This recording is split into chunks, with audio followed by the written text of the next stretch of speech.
आज हम chapter number 1 physics का स्टार्ट करेंगे। तो आइए जरा स्टार्ट करते हैं चैप्टर नंबर 1 को। स्टूडेंट्स, मैं अक्सर पूछता हूं बच्चों से कि इंसान को जब पहली दफा इस दुनिया में आने का मौका मिला तो वो शुरू के इंसान जो कुछ भी नहीं जानते थे, जब वो अपने इर्द गिर्द यूनिवर्स को देखते थे, दुनिया को देखते थे, डिफरेंट ऑब्जेक्ट्स को देखते थे, वो किस तरह से काम कर रहे हैं, तो उनके क्या फीलिंग्स होंगी। कुछ बच्चे कहते हैं कि sir they would be terrified, वो डरे हुए होंगे, और कुछ कहते हैं कि वो खुश भी होंगे। लेकिन इंसान किसी चीज से डरता या खुश तब होता है जब वो उसका पास जानता हो। अगर आप शेर को पहली दफा देख रहे हो तो क्या आप उससे डरेंगे? आपको क्या मालूम कि ये किसी अच्छी चीज का नाम है या बुरी चीज का नाम, ये खतरनाक है या सेफ है। वो तो जब आप वीडियोस देखते हैं तो फिर वीडियोस में देखने के बाद आपको एहसास होता है, जिसकी वजह से आप उससे डरे हुए। तो मेरे ख्याल में जब पहली दफा इंसान ने अपने इर्द गिर्द नजर डाली और उसको ये दुनिया देखने को मिली, तो पहली फीलिंग ना ही डर की थी ना खौफ की थी, बल्कि वो पहली फीलिंग थी तजस्सुस की, जिसे हम कहते हैं क्यूरोसिटी। यानी कि वो इस सोच में पड़ गया कि यार मैं इधर क्यों हूं और ये सारी कायनात किस तरह से काम कर रही है। और यही क्यूरोसिटी है जिसकी वजह से आहिस्ता आहिस्ता उसने अपने इर्द गिर्द की चीजों को एक्सप्लोर करना स्टार्ट किया। और जब ये चीजें एक्सप्लोर करना स्टार्ट किया, वो इन चीजों को लिखता गया, नोट करता गया ताकि वो भूल ना जाए। और करते करते करते उसने बहुत सा नॉलेज इकट्ठा कर लिया। ये उन दिनों की बात है जब साइंस का नॉलेज नहीं होता था, बल्कि साइंस के नॉलेज को, यानी अपने इर्द गिर्द की जितनी भी चीजें उनको जानने के इल्म को हम साइंस की बजाय नेचुरल फिलॉसफी का नाम देते थे।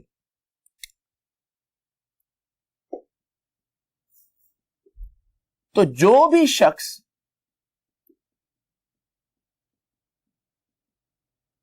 जिस भी नॉलेज को अटेन करे, हासिल करे, वो कहता था कि मैं नेचुरल फिलॉसफी पढ़ रहा हूं। और उस वक्त के साइंटिस्ट जो थे उनको साइंटिस्ट नहीं बोला जाता था, क्योंकि ये तो खुद वर्ड साइंस से आया है, तो उनको उस वक्त फिलोसोफर्स कहा जाता था। जैसे कि आप अरस्तु के यानी कि एरिस्टोटल के बारे में सुनेंगे तो आप कहेंगे कि ये फिलोसोफर है, लेकिन अगर यही शख्स आज होते तो आप इनको फिलोसोफर की बजाय साइंटिस्ट कहते।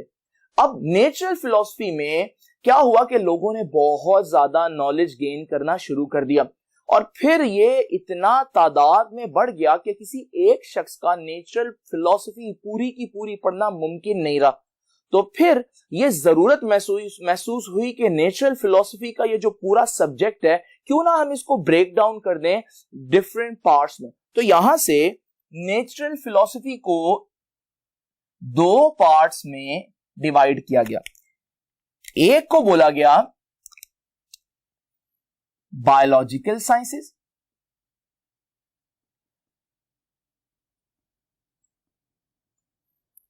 और दूसरे को बोला गया फिजिकल साइंसेस। अब ये नेचुरल फिलॉसफी के दो पार्ट्स बन गए। बायोलॉजिकल साइंस, जैसे नाम से जाहिर है कि बायोलॉजिकल साइंस में हम क्या पढ़ेंगे? It is the study of living organisms, जिंदा चीजों को। If you are studying plants, if you are studying animals, और you are studying like any living organism, algae, bacteria, anything, then you will say that I am studying biological science. इसी तरह से बहुत सी चीजें आपको अपने इर्द गिर्द ऐसी भी दिखेंगी जो लिविंग नहीं है। जैसे आप सूरज को पढ़ रहे हैं, लिविंग नहीं है, सितारों को पढ़ रहे हैं, वो लिविंग नहीं है, उन्हें हम बोलेंगे फिजिकल साइंस। तो फिर फिजिकल साइंस जो है वो बेसिकली क्या हुआ? Study of non living objects. अब फिर क्या हुआ? क्योंकि लोगों की क्यूरोसिटी बहुत ज्यादा थी, लोग बहुत ज्यादा जल्दी से यूनिवर्स को जानना चाहते थे, जिसके लिए वो बहुत ज्यादा स्ट्रगल कर रहे थे। तो आहिस्ता आहिस्ता ये नॉलेज फिर से बहुत ज्यादा बढ़ना शुरू हुआ, और ये इतना बढ़ गया कि ये फिजिकल साइंस जो थी इसको हमें फिर से डिवाइड करना पड़ गया, क्योंकि किसी एक शख्स का पूरी फिजिकल साइंस को पढ़ना मुमकिन नहीं रहा, और इसको हमने डिफरेंट सब्जेक्ट्स में डिवाइड किया। एग्जाम्पल के तौर पर हमने इसको फिजिक्स में डिवाइड किया, केमिस्ट्री में डिवाइड किया, जियोलॉजी, एस्ट्रोनॉमी, ये सारे वो सब्जेक्ट्स हैं जो फिजिकल साइंसेस से मजीद ब्रांचेस निकली। अब केमिस्ट्री में आप क्या पढ़ेंगे? डेफिनेटली केमिकल्स और केमिकल रिएक्शंस पढ़ेंगे। जियोलॉजी, जियो का मतलब होता है अर्थ, तो ये स्टडी ऑफ अर्थ है। आप अर्थ का इंटीरियर पढ़ रहे हैं, आप अर्थ की हिस्ट्री पढ़ रहे हैं कि अर्थ किस तरह से बनी, अर्थ का सेंटर अभी इतना गर्म क्यों है, क्या ये सूरज का पार्ट, ये सारी बातें आप जियोलॉजी में पढ़ेंगे। इसी तरह से एस्ट्रोनॉमी में आप पढ़ेंगे हेवनली बॉडीज, यानी कि स्टार्स के बारे में, प्लैनेट्स के बारे में, why stars are so high temperature, इनका टेम्परेचर इतना ज्यादा क्यों होता है, इसमें कौन से रिएक्शन है, फिशन है, फ्यूजन है, ये सारी बातें आप एस्ट्रोनॉमी पढ़ेंगे।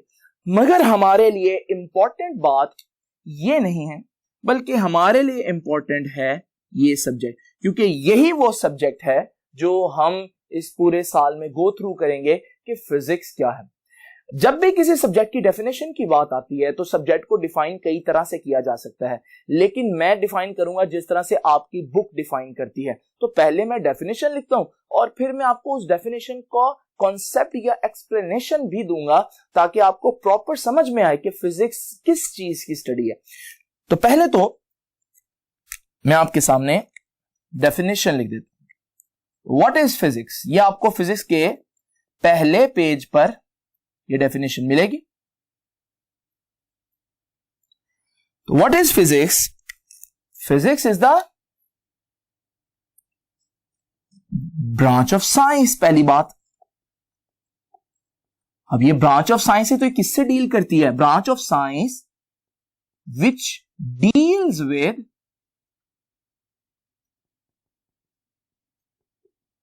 स्टडी ऑफ, अब ये इंपॉर्टेंट बात आ रही है, किसकी स्टडी?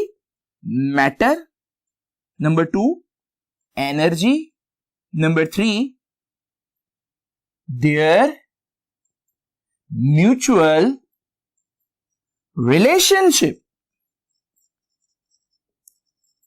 अगर आप इस डेफिनेशन को अंडरस्टैंड करना चाहते हैं तो 3 बातों पर फोकस करें। ये 3 बहुत important words, number 1 what is matter, number 2 what is energy, and number 3 what is the relationship of matter and energy.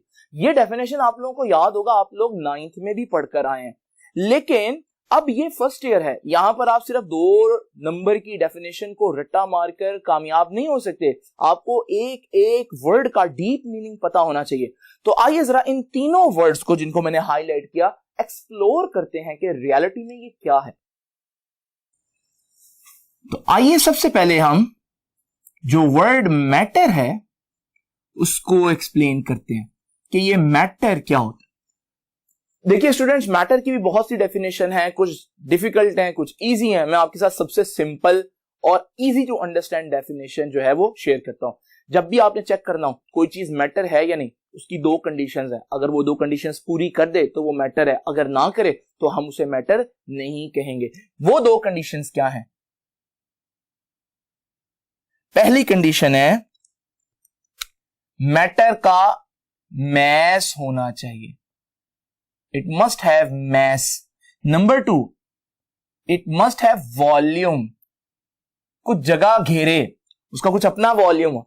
जिस चीज का अपना वॉल्यूम हो वो चीज आप उसे कहते हैं कि यार ये एक फिजिकल चीज है, वो आप फील करेंगे जैसे उसने अपना वॉल्यूम जब कवर किया होगा तो हम कहेंगे कि एक फिजिकल चीज है।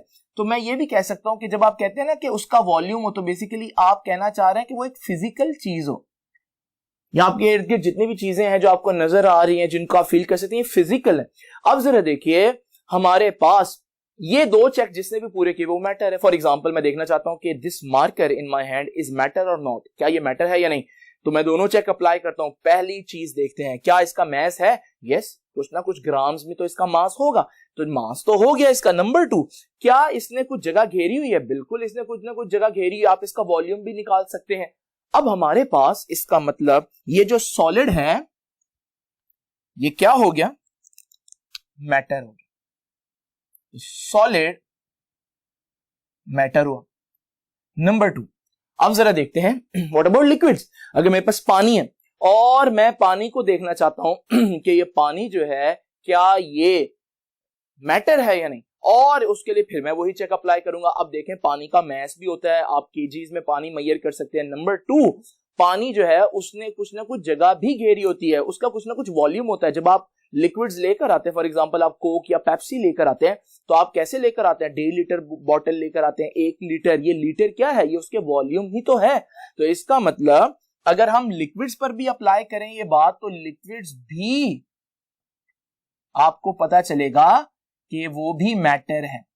अब जरा देखिए, मैं बच्चों से पूछता हूं कि मुझे कोई ऐसी चीज बताएं जो मैटर ना हो, और बच्चे आंसर करते हैं कि सर अगर हम बात करें एयर की तो ज्यादातर बच्चे समझते हैं एयर मैटर नहीं है। आइए जरा चेक करते हैं, एयर को क्लोजली चेक करते हैं। ये देखिए हमारे पास एयर है, सपोज करो मेरे हाथ में, मुझे तो उसका मास नहीं फील हो रहा और उसने कोई जगह भी नहीं घेरी। देखो मार्कर होता तो उसने कुछ जगह घेरी हुई थी और मैं उसको ऐसे दबाता तो मुझे पता चलता कि यार मार्कर है फिजिकली मेरे हाथ में। लेकिन जब मैं ऐसे करता हूं तो एयर तो मुझे फील नहीं होती, तो मुझे लगता ऐसे ही है जैसे एयर का ना मैस है ना एयर का वॉल्यूम है। लेकिन इसको अंडरस्टैंड करते हैं जरा डीप थिंकिंग से। जरा देखिए हमारे पास अगर आपके सर पर एक चुंटी बैठी और आपको फील नहीं हो रहा, इसका मतलब क्या वो बैठी ही नहीं है? आप कहेंगे नहीं सर बैठी है, लेकिन उसका मैस या उसका वेट इतना कम है कि आप फील नहीं कर पा रहे।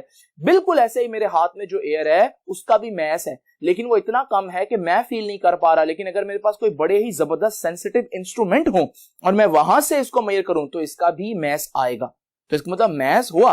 नंबर 2, क्या इसका कुछ वॉल्यूम होता है? अगर आप एक सिलेंडर लेकर जाएं और आप उस सिलेंडर को गैस से भरवाएं तो क्या आप जितनी मर्जी गैस भर लेंगे? आप कहेंगे नहीं सर उसको बंद करना पड़ेगा वरना सिलेंडर फट जाएगा। सिलेंडर क्यों फट जाएगा? क्योंकि अंदर गैस भर गई है। दूसरे अल्फाज में अंदर जो गैस है उसने सारा वॉल्यूम ऑक्यूपाई कर लिया। इसका मतलब गैस का वॉल्यूम भी होता है। तो फिर वो गैस या एयर जिसको आप समझते थे कि वो तो मैटर नहीं है, एक्चुअली में वो भी मैटर है। अब जरा देखें तो सॉलिड भी मैटर हुआ, गैस भी मैटर हुई और लिक्विड भी मैटर हुआ। तो हम कहेंगे कि ये तीनों चीजें मैटर हैं। इन्हें बोलते हैं physical states of matter. Physical states of matter के मैटर आपको जब भी नजर आएगा अपने इर्द गिर्द, वो ये इन 3 फॉर्म्स में होगा। और आप अपने इर्द गिर्द देखें जरा इस वक्त कमरे में तो आपको ज्यादातर चीजें मैटर ही दिखेंगी। अब दूसरी बात मैं आपसे पूछता हूं कि अगर हमारे पास ये हमारे इर्द गिर्द सारी चीजें मैटर हैं तो मुझे कोई ऐसी चीज बताएं जो मैटर ना हो।